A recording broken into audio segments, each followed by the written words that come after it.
Assalamualaikum warahmatullahi wabarakatuh, para pemirsa di Sentani yang dirahmati dan dimuliakan Allah Subhanahu wa Ta'ala.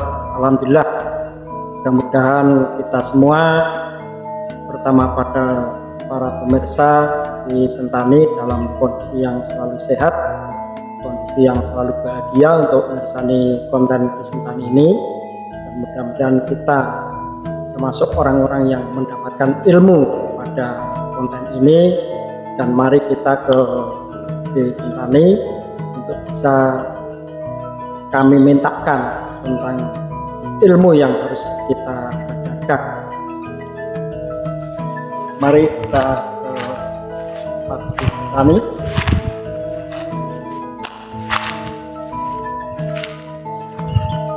Assalamualaikum. Waalaikumsalam. Rayu ki? Rahayu ya. Oke gitu. Biasa ki pun kaweruh tentang hal-hal yang nanti akan kami tanyakan pada kita. Oh iya. Iya kan. Dekat di waktu. Monggo. Nggih.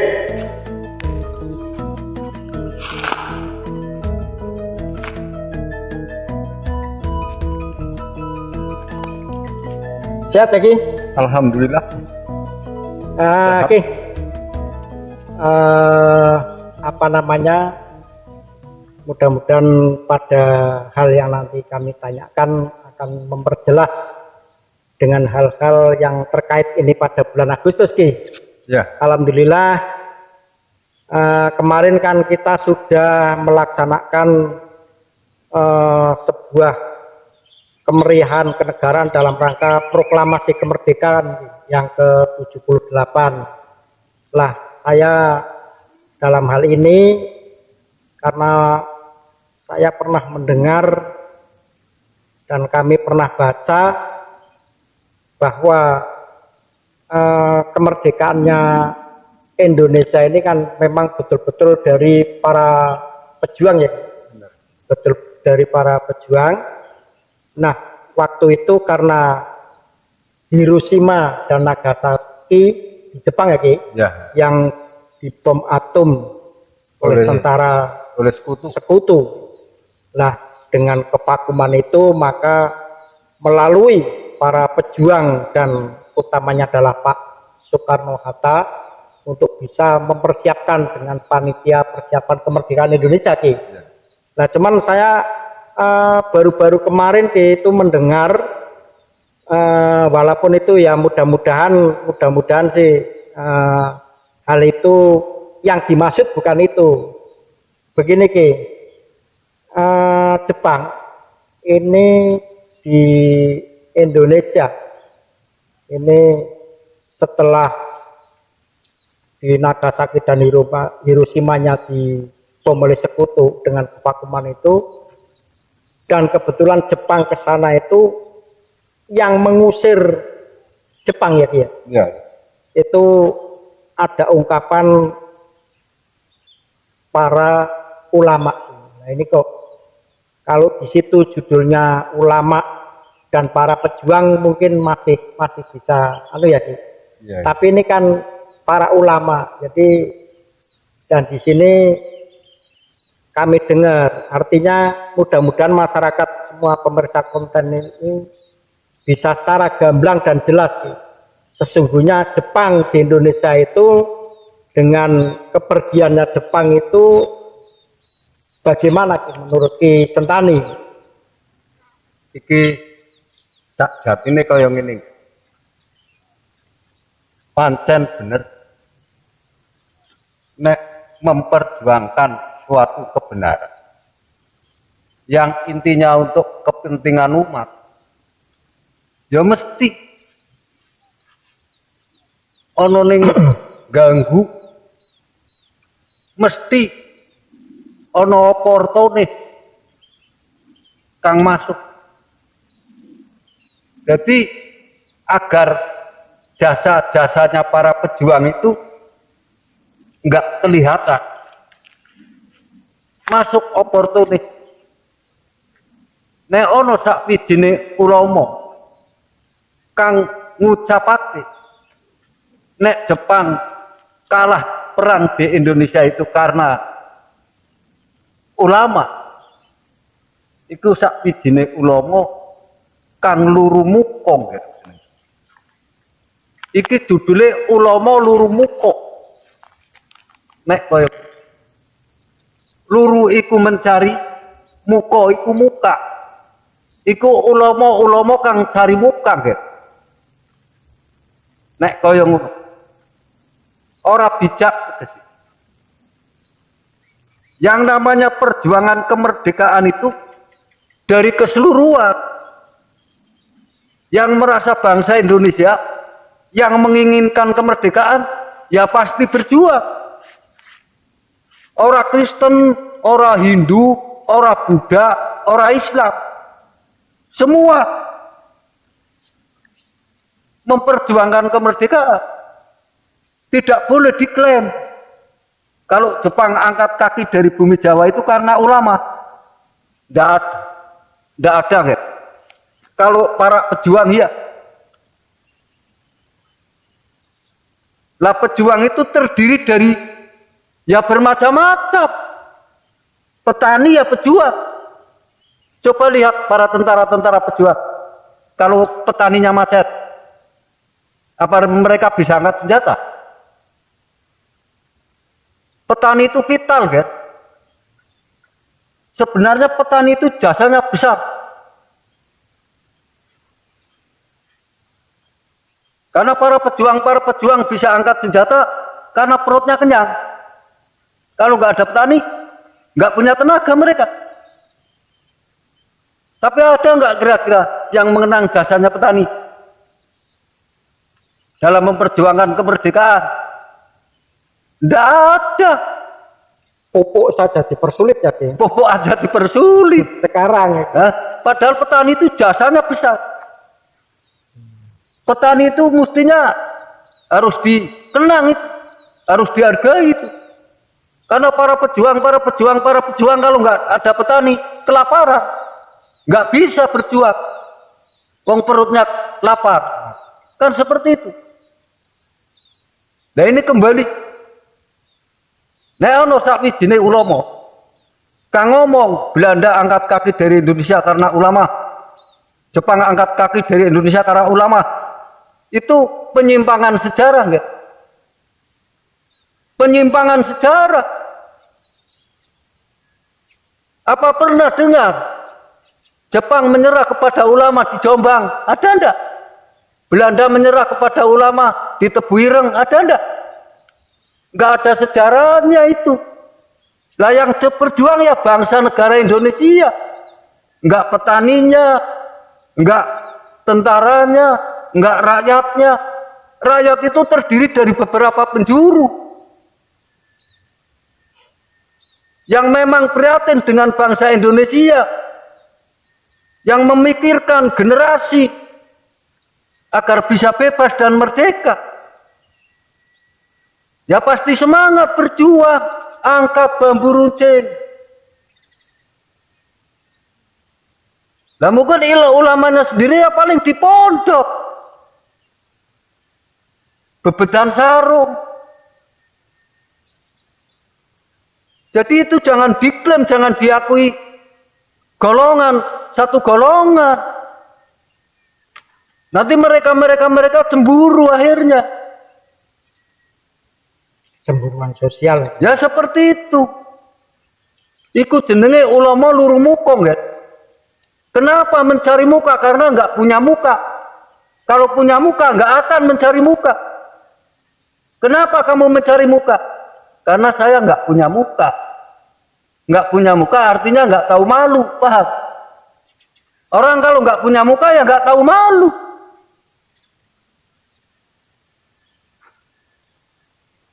Mulane ngene, Ger. Islam ngajarake salat 5 waktu ya, Ger. Pertama, iki huruf yang awal dirangkum, Ger. Huruf yang awal dirangkum. Nanti kalau sudah terangkum dibaca. Eling-eling ya, Ger. Islam mengajarkan salat 5 waktu. Pertama, luhur. Huruf awalnya apa? L. L. terus asar, huruf awalnya apa? A, Terus maghrib, huruf awalnya apa? M, Terus isya, huruf awalnya apa? I, Terus subuh, huruf awalnya apa? S, Dibaca dari awal. Munine apa? Dijelaskan nggak apa-apa, kenapa? lamis berarti ki. Lamis. Lah apa orang lamis itu masuk surga? Ini bahasa alam. Yang memberi peringatan itu alam. Luhur L, asar A, maghrib M, isya I, subuh S. Bunyinya apa? Lamis. Apa orang lamis masuk surga? Saya ingin tahu itu.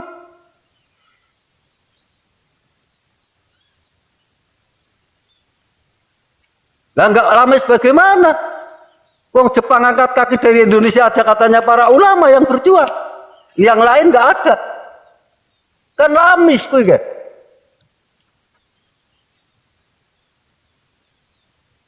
Jepang vakum di Indonesia karena Hiroshima Nagasaki dibom oleh sekutu. Pasokan senjata dari Jepang ke Indonesia berhenti. Akhirnya Jepang di Indonesia kekurangan senjata. Akhirnya vakum. Vakum itu pak itu dampak hukum, kena dampak hukum Jepang. Akhirnya diambil alih kekuasaan Jepang pada pejuang. Pak Karno langsung proklamasi. Kalau tidak langsung proklamasi, Jepang ke sini, Belanda datang lagi ke Indonesia. Ternyata benar. Londo terakhir Yang kejadiannya perang kemerdekaan. nah, seperti itu. Di Jawa Tengah dipimpin oleh Jenderal Sudirman. Jawa Timur dipimpin oleh Bung Tomo. Itu londo terakhir ya, Ger. Akhirnya di situ ada perjanjian akhirnya karena Indonesia sudah proklamasi.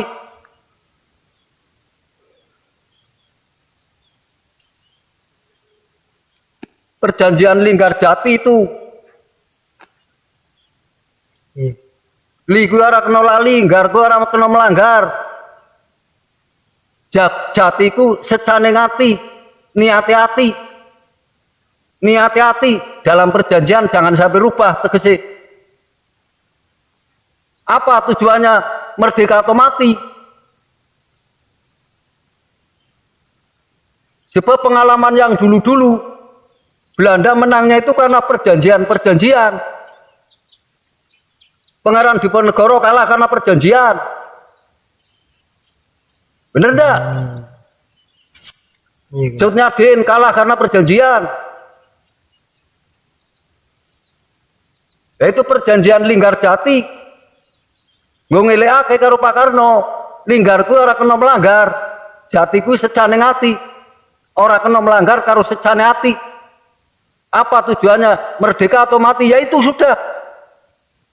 Kalau dijanjikan yang lain-lain jangan mau. Wong Belanda itu tukang bohong, begitu.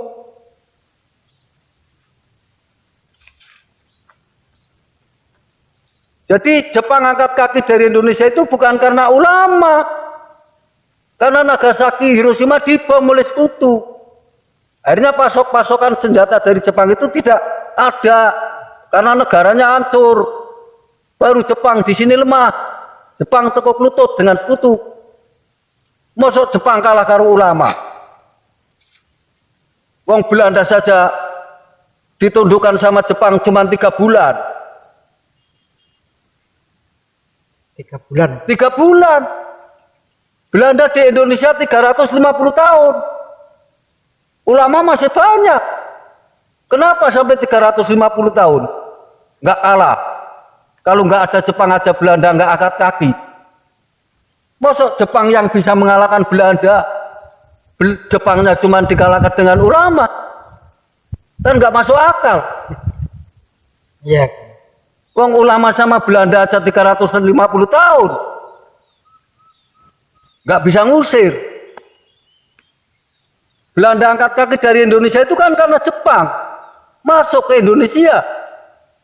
Diprediksi Jepang itu 6 bulan, tapi ternyata 3 bulan.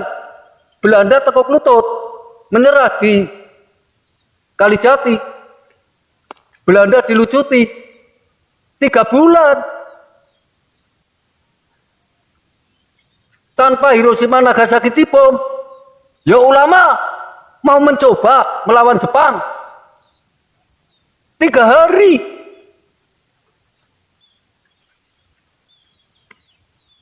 Jadi yang namanya sejarah itu jangan disimpang-simpangkan. Nanti generasinya akan kehilangan sejarah nanti. Itu yang namanya cari muka. Sekarang saja kan berarti regenerasinya kan sudah banyak yang kehilangan sejarah. Nah, karena untuk kepentingan golongan, banyak orang-orang yang cari muka demi kepentingan golongan. Jadi mereka berjuang, tidak ngakunya berjuang biar dianggap punya jasa, paham enggak?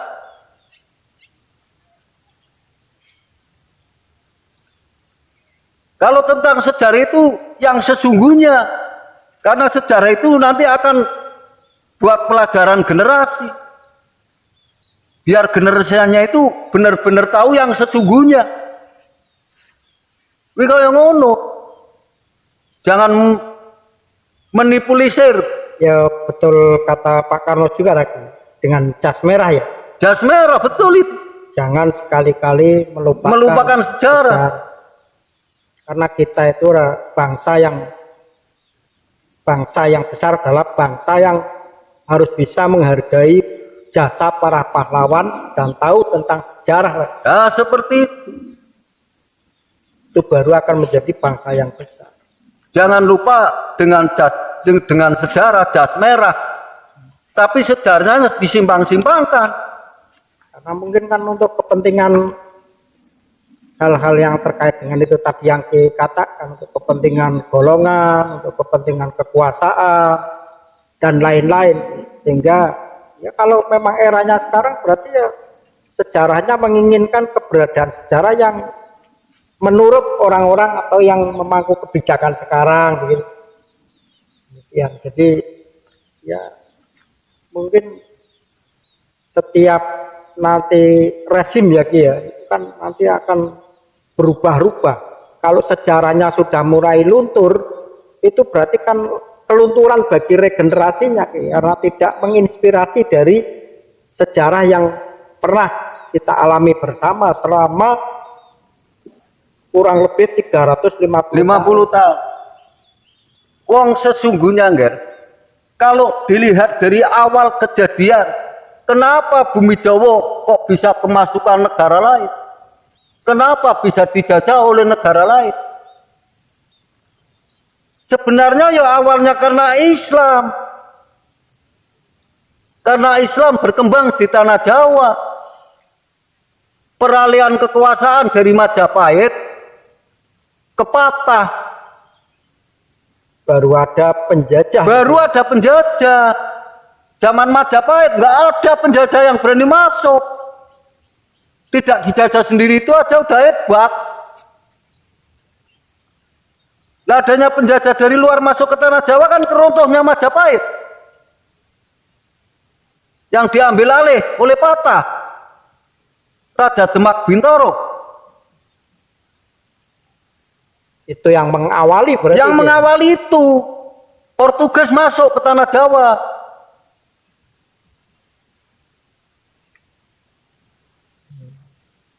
Itu awalnya.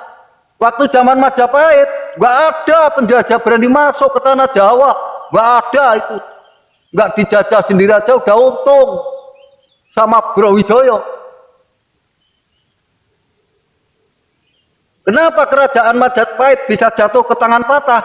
Karena Patah itu anaknya, bukan orang lain. Kalau bukan anaknya nanti kiamat kubroh Patah orang menang karo Brawijaya kan? Bapaknya berarti ngalah ya? Ngalah.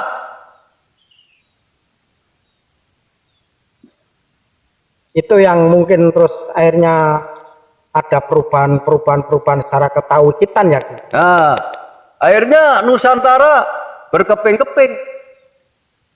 Yang tadinya bersatu jadi berkeping-keping, berdiri sendiri-sendiri. Nyatanya patah mengambil alih kekuasaan Brawijaya, nyatanya tidak bisa mempertahankan Nusantara ternyata.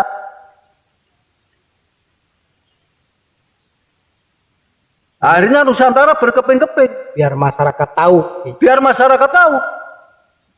Akhirnya negara-negara luar negeri melirik tanah Jawa. Apa itu patah? Belakangnya para wali nggak takut, kata mereka. Masih takut Brawijaya saya. Sekarang Brawijaya udah runtuh. Kita masuk ke Indonesia. Masuklah mereka. Portugis masuk, Inggris masuk.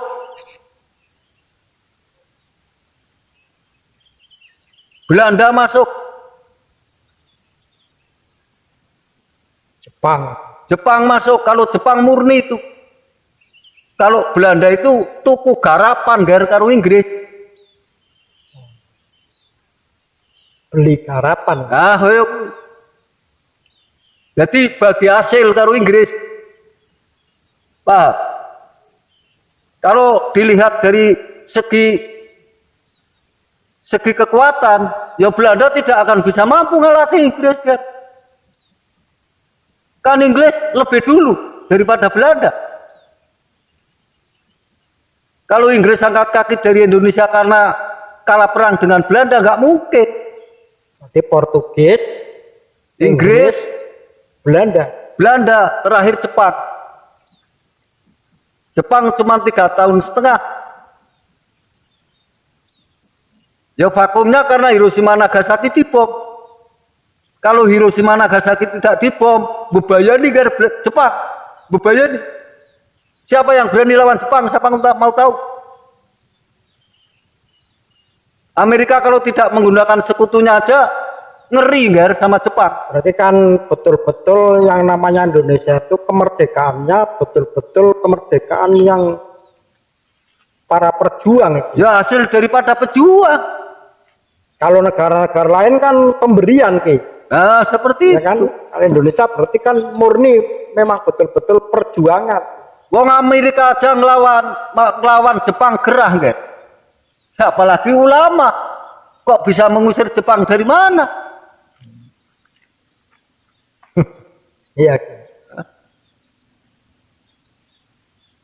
Ya nggak mungkin wong Belanda aja yang bercokol di Indonesia 350 tahun aja diserang Jepang cuma 3 bulan kok. Jepang luar biasa. Luar biasa Jepang, jangan dianggap remeh. Kalahnya dengan sekutu karena Hiroshima dan Nagasaki dibom ya. Iya. Nah, tapi yang kasihan kan rakyat-rakyat kecil Jepang yang tidak tahu apa-apa jadi korban karena bom atom itu. Mungkin dulu belum ada hak asasi manusia. Kalau dulu sudah ada hak asasi manusia, PBB melanggar hak asasi manusia itu. Dengan kejadian Hiroshima Nagasaki. Iya, mungkin dulu belum ada. Lawang tentaranya di Indonesia kok yang dibom di sana. Kan rakyat-rakyat yang nggak bersalah itu. Emang bom nggak mematikan? Yang jadi korban. Mungkin dulu belum ada HAM. Mungkin kalau dulu sudah ada HAM, kena HAM itu. Kan kasihan rakyat kecil yang nggak bersalah. Nggak tahu dosanya, nggak tahu duduk perkaranya. Jadi korban. Wong perang itu kan nggak asal-asalan. Ada aturan-aturan perang. Aturan mainnya ya. Aturan mainnya ada. Tidak asal-asalan bisa perang atau Nah, bisa memerangi kan. Luar biasa ya. Luar biasa. Kalau kita lihat terutama para pahlawan, para pejuang, utamanya tadi yang disampaikan itu berjuang harus dengan kenyang. Itu berarti kan tidak lepas dari jasa para petani ya, Ki. Jasa para petani Yang luar biasa. ikut nyupport rakyat-rakyat yang saat itu bagaimana untuk bisa merdeka kan begitu. Seperti Bebas dari penjajah saat itu. sebenarnya nomor satu yang paling dihargai itu petani kan. Sebenarnya Harusnya petani. petani sampai sekarang pun ya jasanya besar. Coba kalau nggak ada petani, para pejuang juga kalau nggak ada petani, coba. Nah ya makanya kan itu Ki, yang kenapa sih kok justru sekarang di saat itu kan memang masih dengan negara agraris ya Ki ya. Artinya negara yang lebih banyak pertaniannya ya Ki ya. Nah ini kok sampai sekarang yang seharusnya tadi menurut Ki Sentani itu jasanya para petani yang luar biasa, kenapa justru sekarang ini saya sering melihat para petani terutama pengolah sawah dan lain sebagainya itu pupuk saja dipersulit ya Ki ya. Wong kalau perlu Ger, merdeka sudah 78 tahun. Kalau perlu petani pupuknya digratiskan kalau perlu. Iya ya Ki. Nggak rugi pemerintah, nggak rugi. Yang rugi siapa? Wong semua uang rakyat kembali kepada rakyat. Yang dirugikan secara pribadi siapa? Nggak ada sebenarnya. Emang harusnya begitu ya Ki. Nah, hasil bumi kan dikelola oleh negara untuk kemakmuran rakyat. Yang di laut, yang di darat dikelola oleh negara untuk kemakmuran rakyat. Itu program kemerdekaan itu. Apa mereka-mereka? Itu kan disebutkan dalam Undang-Undang Dasar Negara juga Nah ya ada itu. tahun 1945. Tapi mereka-mereka kan sibuk. Sibuk dengan kerjanya. Akhirnya nggak pernah baca, kan? Akhirnya nggak tahu.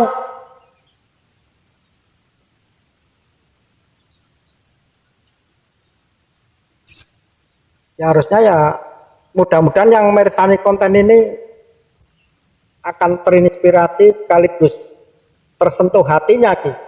Biar pemangku kebijakan itu nanti pada periode kepemimpinan berikutnya itu utamanya tadi Ki, petani ya Ki ya. Itu kalau bisa tadi yang seperti Ki sebutkan itu ya dibebaskan dari pupuk. Dari pupuk, artinya Pupuk gratis. pupuk gratis. Sudah beli dipersulit, harganya tinggi. Makanya jadi seakan-akan petani itu seakan-akan kayak nggak punya jasa, nggak ada harganya juga. nggak ada harga, diremehkan itu namanya. Perjuangan dulu para pahlawan itu utamanya adalah para petani kayak gitu. Ya kekuatannya ada di petani sebenarnya. Lawang orang tidak makan 3 hari aja lemes kok. Nah kalau petani itu vakum, nesu, kompak, tidak berkarya, tidak bertani, mereka paling 1 minggu kan, lumpuh. Petani itu vital untuk perjuangan pada tahun 45. Penting artinya. Jangan dianggap remeh itu petani. Sentani itu bukan petani, bukan.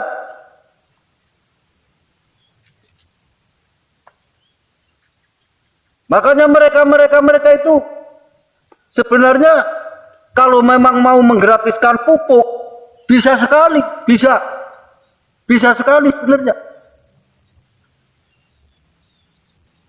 Hasil laut, hasil bumi, hasil hutan, kalau memang dikelola oleh negara untuk kemakmuran rakyat, turah belawa, gitu. Turah belawa, rakyat tidak ada yang susah. Wong rakyat itu sebenarnya nggak perlu kaya, guys. Nggak perlu kaya. Iya ya. Ki. Yang penting kerjaan ada. Gampang ya. Ki. Gampang.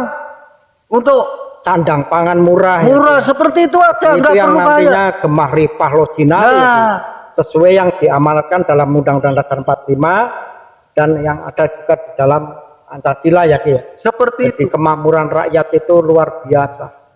Tapi ya mudah-mudahan gini Ki, mudah-mudahan yang memersani konten ini mudah-mudahan insya Allah mudah-mudahan para pejabat mudah-mudahan ikut di dalam meresani ini sehingga punya program, paling tidak ini ungkapan dari Ki Sentani itu sebagai masukan program nasional Ki. Terkait dengan masalah pupuk itu kan nasional Ki, tidak hanya lokal di tingkat Jawa atau di Sumatera atau di Kalimantan, tidak, tingkat nasional. Terima kasih Ki, itu saja. Alhamdulillah walaupun sedikit sekelumit tapi alhamdulillah sudah banyak terinspirasi bagi kami tim Ki Sentani. Mudah-mudahan Ki selalu dalam kondisi sehat untuk minggu-minggu depan kalau kita minta sebuah ilmu atau pelajaran apa saja, saya minta Ki selalu siap Ki. Matur nuwun Ki. Tetep ya, Ger. Karo para calon-calon presiden. Jangan debat tentang program pembangunan. Debat program tentang kemakmuran rakyat yang terpenting. Termasuk caleg ya Ki. Ya, seperti itu. Nah, sampaikan Ki. Sampaikan, Ger. Amin, amin, amin. Yang terpenting kemakmuran rakyat. Kemakmuran rakyat. Kemakmuran Kunci rakyat utama dulu. karena negara itu syaratnya harus terutama ada wilayah rakyat juga ya Ki. Seperti itu. Ya, Seperti itu. Terima kasih Ki. Assalamualaikum. Waalaikumsalam. Rahayu ya, Ger. Amin, amin. Rahayu. Amin. Entah nih andum selamat. Ger. Amin, amin, amin.